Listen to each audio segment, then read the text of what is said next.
बेटी पर तो भइलु तो बेटी पर के चाल चलन सीखो है हई गर्मी देखा तो हमरा के मोच वाले हमारा अब ओठन में तहारा हम रहे घर में तू जेबू बहारा तू जेबू करे ऑफिस में नौकरी आ केहू से बतियाबू हमार देह झोंकरी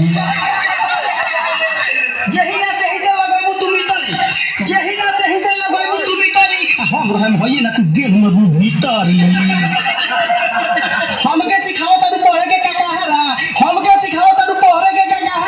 हम रहे घर में तू जेबू बहारा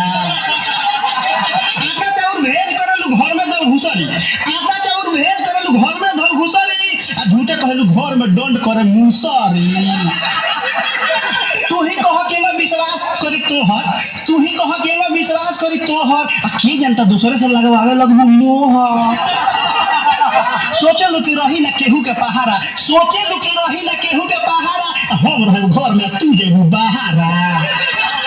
तू हजा के खबू आलू गोभी भांटा हम यहाँ रह के दम का घंटा ये हमार मन छबटाई करी कुम आ तू हकेरा लेबू हो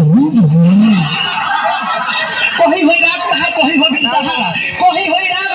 हो बिन सहारा हम रह घर में तू जेबू बहारा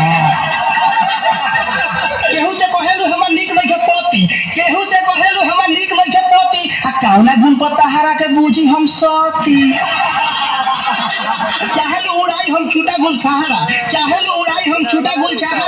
हम रहे घर में तू जेबू बहारा एक